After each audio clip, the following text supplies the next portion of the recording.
A little bit about myself first. My name's Jaime Paris. I go by Jamie Paris as well. I started playing 40k at the beginning of 8th edition. I only played Ultramarines pretty much for the entirety of 8th edition. I always ran Gilliman. I loved my Leviathan and my Redemptor Dreadnoughts.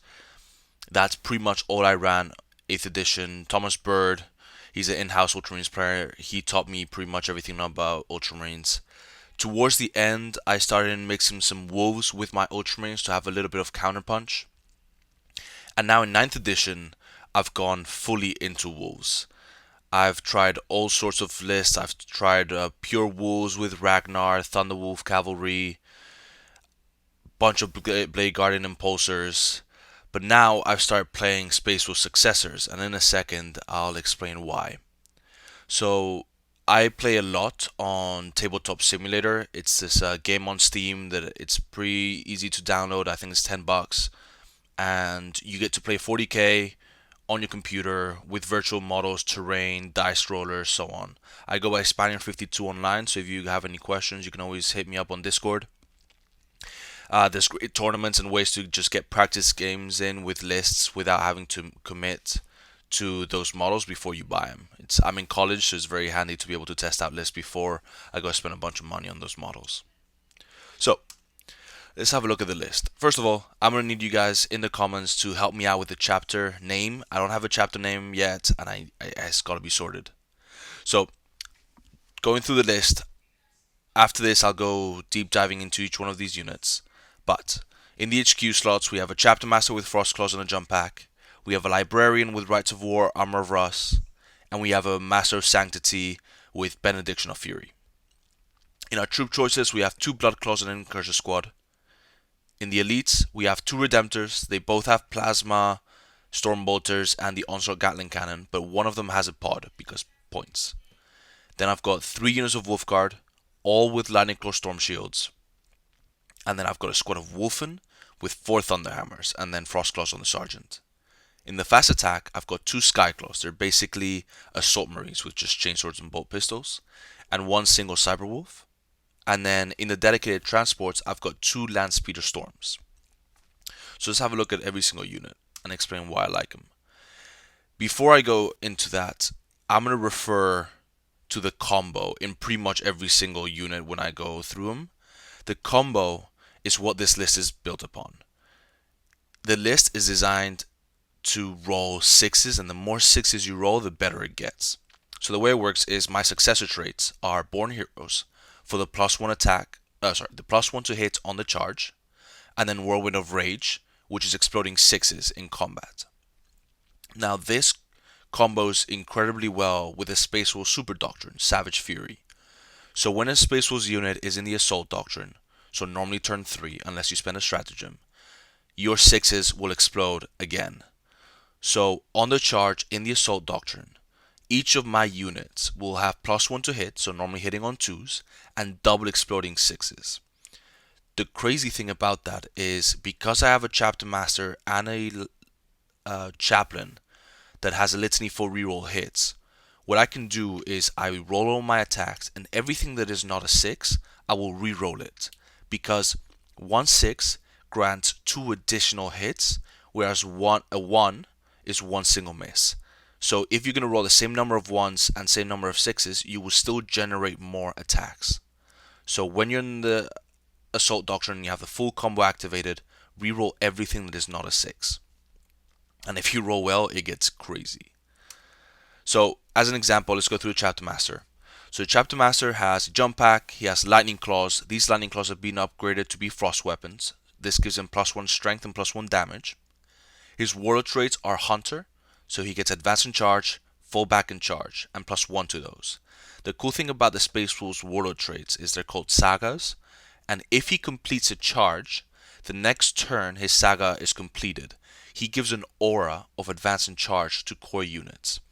If I can get an early charge, turns 1 or turns 2 without losing my Chapter Master, it means all of my combat dedicated units that have no guns can now advance and still charge if they're within 6 inches of him. This greatly boosts the mobility of my list and my threat ranges. So on the charge, he is 8 attacks, Strength 6, because plus 1 strength from Frost Weapon, plus 1 strength from Imperium Sword. AP 2 base, 2 damage. In the Assault Doctrine, with a full combo, he can select himself for the Chapter Master rerolls. Captain rerolls is only for core units. Characters are not core, but Chapter Master rerolls lets you select one core or character unit. So he can select himself. You reroll everything that is not a 6, and those 8 attacks can turn anywhere between 12 to 16 hits. This is 12 to 16 hits of Strength 6, AP 2, 2 damage, rerolling wounds because they're Lightning Claws.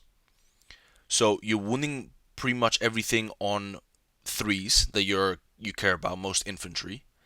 And you have access to a stratagem which gives you plus 1 a wound on the strat for 1 CP if you really need it. But having the AP3 2 damage, you kill intercessors very efficiently. You do significant damage to vehicles, flyers, and that kind of thing. You can take out on his own. He is an absolute monster in combat, and I love him. In our second HQ slot, we have the Librarian. He used to be called the Rune Priest, now they're just a general Librarian. His powers are Murderous Hurricane. That lets me select an enemy unit within 18 inches, does not need line of sight, and lets me shut down their overwatch and makes them fight last. That is super handy when I'm trying to charge something with a lot of shots and I don't want to take chip damage. It's also very nice to select an enemy within 18 inches that I can't charge that turn and stop them from being able to charge me and do damage because they'll be fighting last. So the opponent will have to think twice if they really want to send that unit and take some hits before they get to activate. The important thing about Murderous Hurricane and Armour of Russ that I'll go over in a second is the way they're worded. The opponent cannot interrupt once they've been selected to fight last.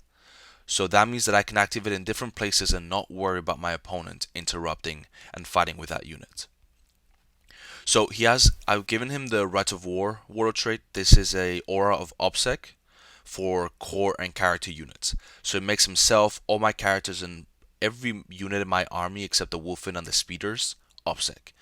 This really helps when I'm pushing forward and hitting my opponent's objectives, trying to deny those primary points. If I can get my opponent down to 5 or even 0 primary points, 1 or 2 turns, that can be very good for the game, especially if I'm going to take a lot of damage and lose most of my units by turn 4. So having that board control basically around this guy comes in very handy. And then Armour of Russ is a Space Wolf's relic. Now because I'm successors, I had to pay 2 CP to take this relic because it's a Space Wolf specific relic. Armour of Russ gives him a 2-up armor and a 4-up invuln. It makes him slightly tankier. I mean, a Librarian is only 4 wounds, so if someone wants to kill him, he will die. But having that 2-up armor and 4-up invuln means they might have to commit a little extra. And in combat, he's not as likely to die. He's a very important character, having the Armour of Russ and my OBSEC aura and my psychic powers. So I really don't want him to die. So positioning is key. You don't want him getting shot by snipers. You don't want him getting tagged in combat. And one further point that I'll talk about later is there's a stratagem called Cloaked by the Storm. It's a 2 CP stratagem that I use when I cast a successful power, and it gives another aura of -1 to be hit to every single Space Wolves model. Does not have to be core. So between Stormcaller, which is an aura of cover, and the -1 to be hit aura, my units become very resilient, especially comboed with those storm shields, that putting the models on a 1-up armor and a -1 to be hit with a 4-up invuln. They can take a lot of shots. And then lastly, we have the Primaris Chaplain on bike. He's a Master of Sanctity, Wise Orator, so he knows 2 litanies and they go on a 2+. His litanies are Mantra of Strength and Canticle of Hate. Canticle of Hate is super important for the +2 to charge, just so I can declare those targets a little further away and have more reliable charges. The worst thing in the world is having to roll a 9-inch charge or failing a 5-inch charge. If it's a 9-inch charge, it goes down to a 7, which is a little more likely to go off, and a 5-inch charge going down to a 3-inch charge is a lot less likely to fail, and I hate having to spend a CP to reroll those charges. He also has the Benediction of Fury. Benediction of Fury is a +1 strength, AP2, flat 3 damage weapon, and it does a mortal for every 6 to wound. This comboed with Mantra of Strength, Benediction of Fury is +2 strength, I believe. comboed with Mantra of Strength, it puts him up to Strength 7. AP 2, flat 4 damage, because Mantra of Strength gives you plus 1 damage to your weapon, and plus 1 attack. So, 6 attacks with the full combo. You can generate a lot of attacks at flat 4 damage. This really helps against 3 wound models, things with minus 1 damage, or feel no pain, or big targets such as vehicles, because 3 of these go through and you've popped a 12 wound vehicle. With access to plus 1 a wound, you can normally wound on 4s or 3s, and he's very, very good for late game counterpunch because he's 7 wounds, and if he doesn't take any damage, late game is very hard for your opponent to deal with him. So I love using him.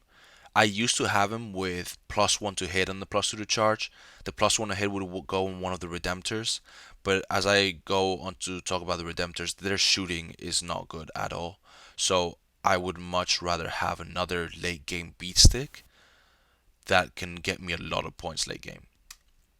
So in the troop choices, we have 2 units of Bloodclaws. These Bloodclaws are super cheap. They're just basically tactical marines with chainswords. They have a cool rule called Berserker Charge, which gives them plus 1 attack on the charge. So these guys on the charge are 21 attacks, hitting on 2s with the Born Heroes. And then with a full combo, and also with the access for the plus 1 to wound, these guys can do a lot of damage. It's a lot of fun watching your 90 points basic troop choice shredding some intercessors. And having them there as a backfield objective holder and a counterpunch for whatever your opponent sends around the flanks to try and get an engage or deploy scramblers. It's nice having that combat threat in the backfield. Yes, you could run intercessors for the bolter shots or grey hunters with the bolter shots, but I would much rather have the combat because I don't want them exposed for range attacks when it's not going to be that necessary. In the third choice, we have Incursors. It's always very important to have a forward deploying unit in Marines, in my opinion. Being able to either block or have a unit on a forward objective at the beginning of the game is extremely powerful. Incursors, also 21 attacks on the charge. Their knives are AP 1, so they're pretty good in combat. I used to have a squad of Infiltrators instead of the Incursors for the extra screening. Infiltrators give you the 12-inch deny bubble around them, the Omniscramblers ability.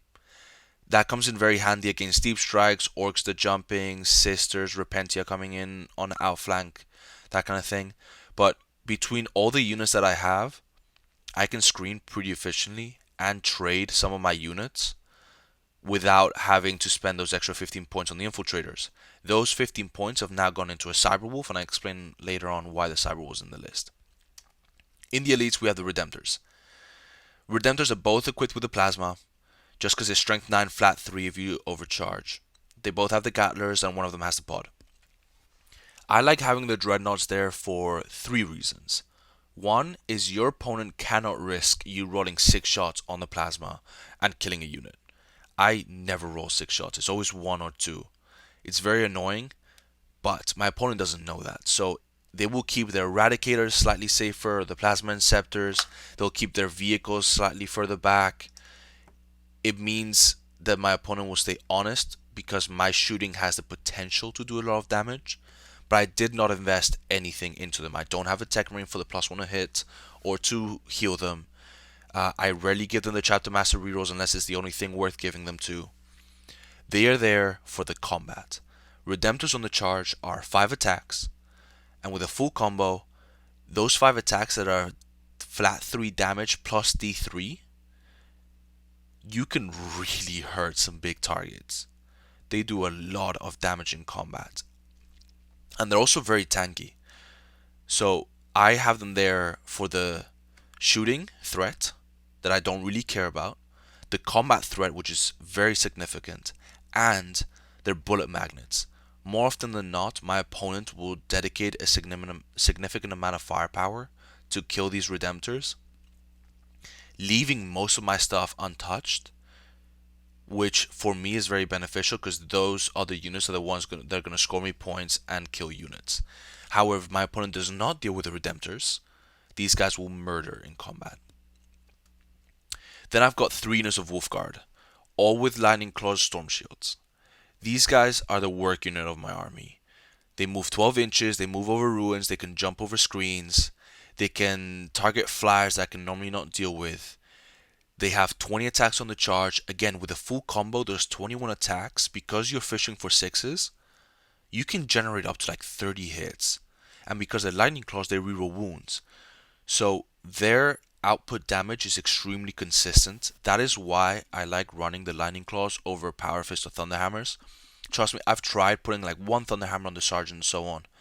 But after you roll it a bunch of times, and especially through transhuman or -1 damage on the death guard, or going into 1 wound models in most Xenos factions, it's just not worth it. It's not as reliable as the lightning claws. So my lightning claws can go through horde, but they can also deal with vehicles, because having access to the +1 a wound, I will always wound you at least on a 5, sometimes 4 if you're T7. And re-rolling those wounds, I can get a lot of damage into vehicles. They do struggle a little bit with elite infantry, especially with really good saves like Custodes. If you have a 3-up invuln, it's very hard, even if I get 20 wounds through, for you to fail a bunch of 3-up invulns. So there it gets a little tricky, and having the extra damage would be nice, but that's what the rest of my list is there for.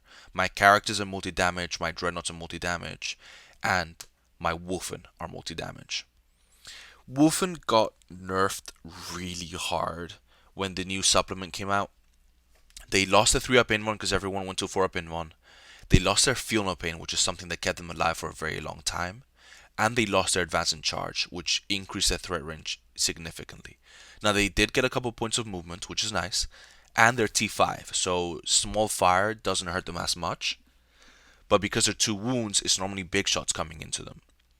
Now, the way I play my Wulfen now is defensively. I terrain hop with them and keep them behind walls instead of throwing them out there and tanking a bunch of damage.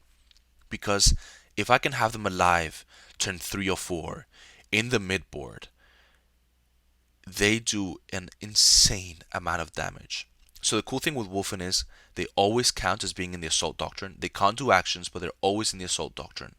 This means that the double exploding 6s is always active. Now they're not core, so you can't reroll your hits. But having access to Keen Senses, which is another spaceful stratagem, which lets you ignore modifiers in shooting, charge, and combat, it means their Thunderhammers will hit on 2s, and having access to the +1 a wound and their strength 10, because Wulfen is strength base 5, means you hit everything on 2s and you wound everything on 2s. This is 16 Thunderhammer attacks with double exploding 6s. If you don't roll once, which I do all the time, and you roll your 6s, these guys will kill anything they want. Now, Wulfen before used to be able to fight, kill something, fight twice, kill something else, consolidate into something, die, fight on death. Wulfen can no longer do that. They can only fight on death if they have not activated. Now, that's still extremely powerful, because if you have them on an objective outside of line of sight and your opponent puts a unit on the objective or charges them, you can either heroically intervene 6 inches with another stratagem, or you let them charge you, they kill you, you just fight on death and kill them back. Super handy when your opponent's trying to deny you primary. Now, one last point on the Wulfen is they have an aura of reroll charges for infantry, biker, and cavalry. So all of my infantry and my chaplain get to reroll charges when they're within 6 inches of the Wulfen. This is extremely important because my CP is low. I spend 6 CP pre-game. So I start on 6 every game. And having to spend a CP to reroll a 5-inch charge sucks.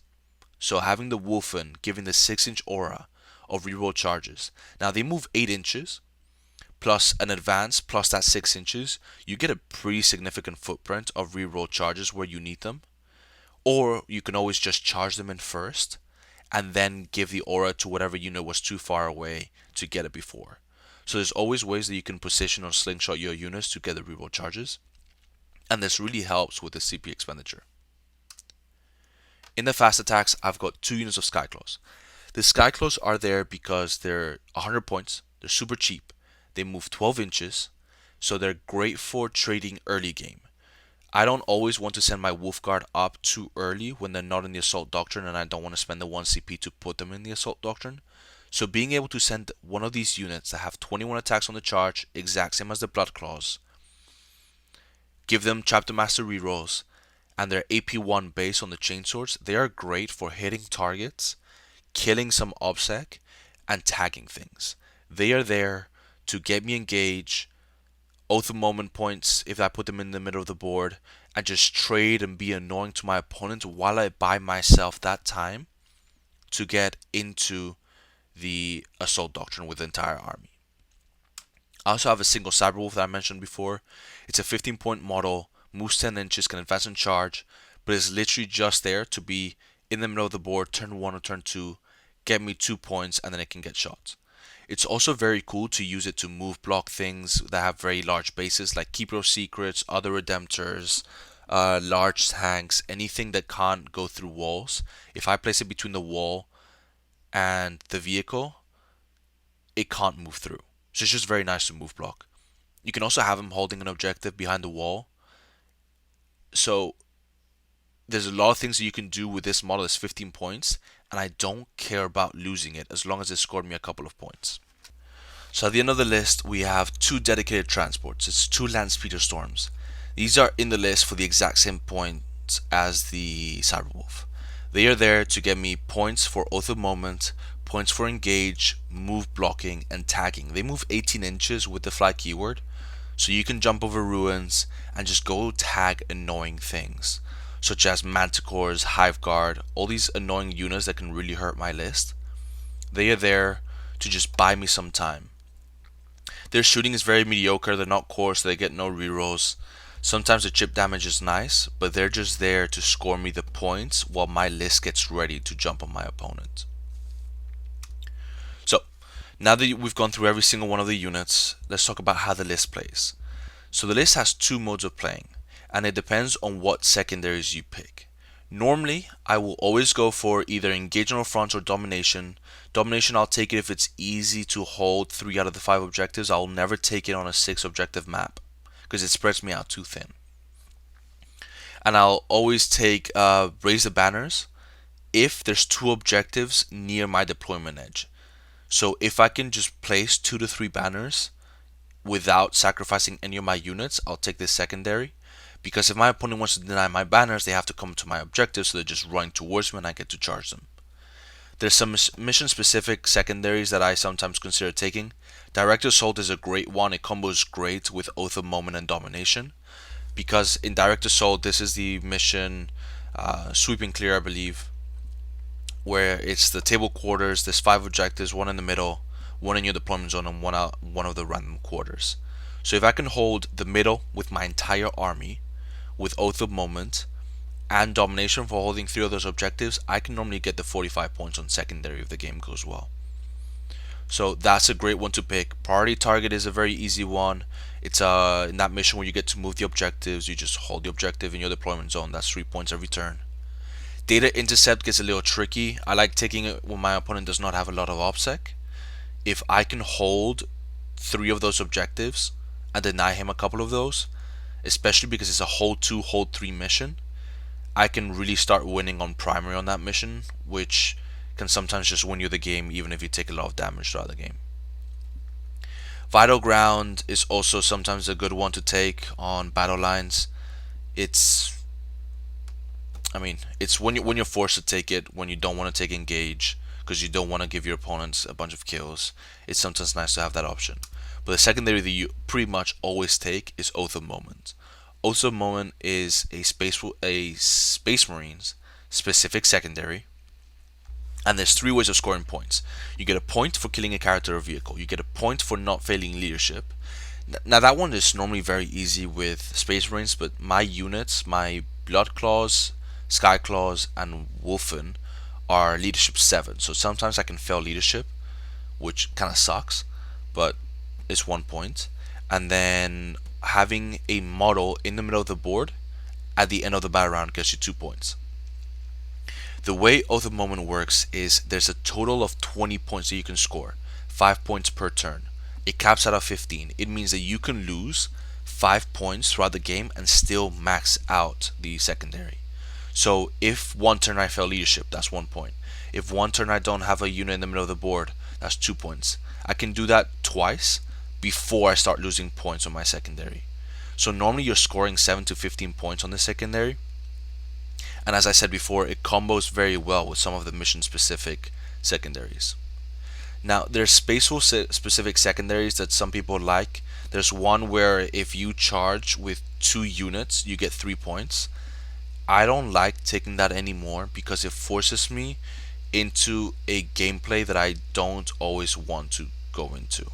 So I don't want to be forced to charge my opponents when I'm not ready. I don't want to be forced to trade units when I'm not ready. So I would much rather take secondaries that I can dictate how the game progresses instead of being forced to be played in a certain way. So the two playstyles I mentioned, the first one is Death Ball. You literally take the entire army, you place it around your Librarian, you advance into the middle of the board, you cast your cover save aura, and you spend the 2 CP for the -1 to be hit aura. Every single one of my models, regardless if they're core or not, so this includes the Wulfen and the Speeders, will be -1 to be hit and cover. This makes my army very, very tanky, and I normally play this style when I'm forced to rush my opponent. What this means is sometimes there will be matchups where you can't take chip damage, such as artillery bases like AdMech or NIDS. AdMech caused me a lot of problems, and their shooting is too mobile and too efficient for me to be able to take 3 to 4 turns of it. I'm normally forced to rush into them, take 1 turn of their full damage, and then whatever's left goes and deals a bunch of damage and starts playing the mission. Sometimes your opponent will also have a list that scores very well late game, so I will want to do as much damage as possible turn 1, turn 2 before they get a very good grip on the board, start maxing out their primary and secondaries, so just Death Guard. So being able to Death Ball like this with those defensive buffs is one way of playing the list.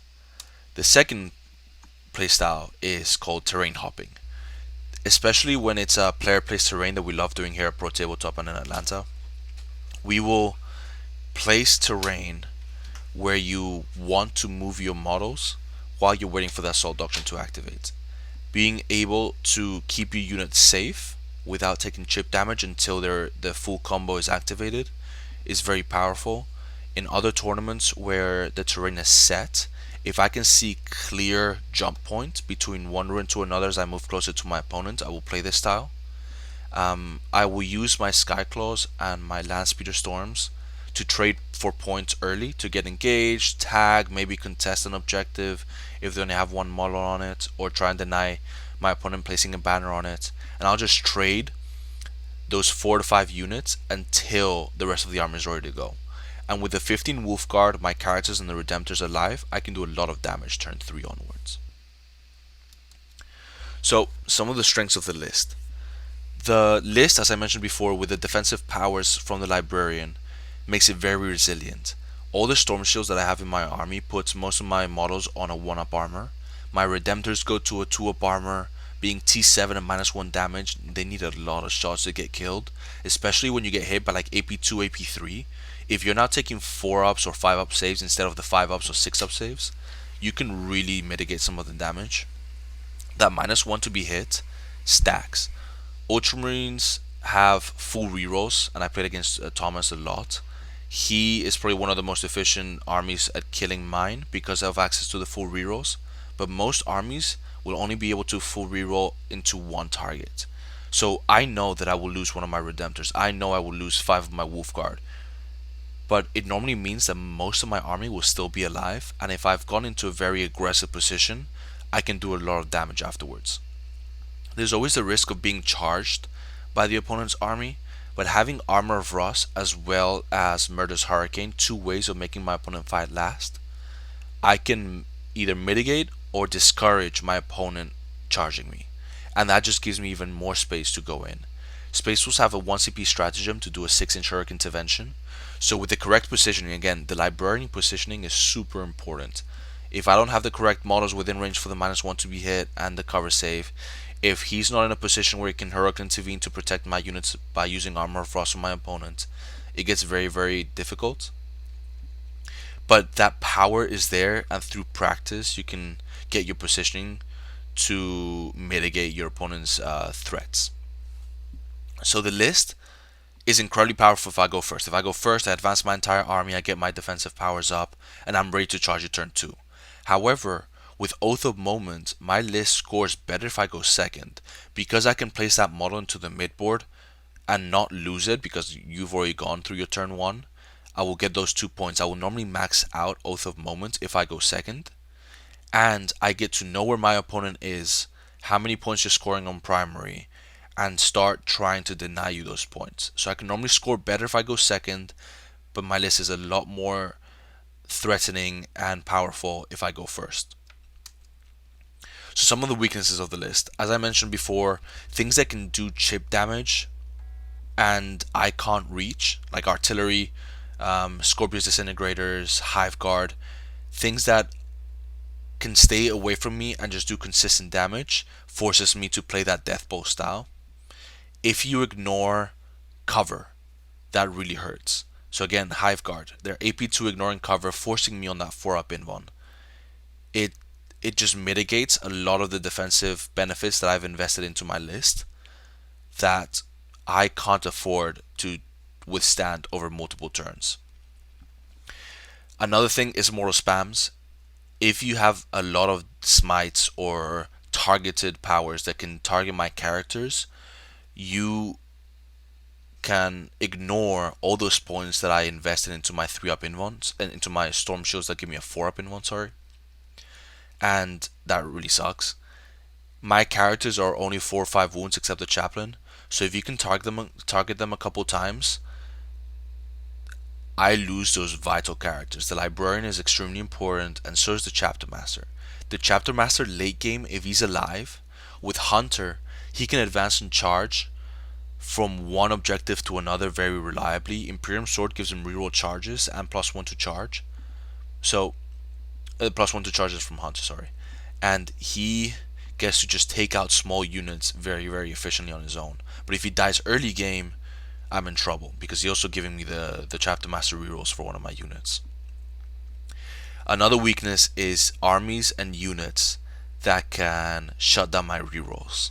So Mortarion, Death Guard, and Custodes. Both of them have ways of shutting down my rerolls. It means I don't get rerolls to hit, so I can't fish for 6s for that full combo. And I can't reroll wounds with my Lightning Claws. And that can really hurt into those tougher targets, those targets that are T5 and Mortarions is T8.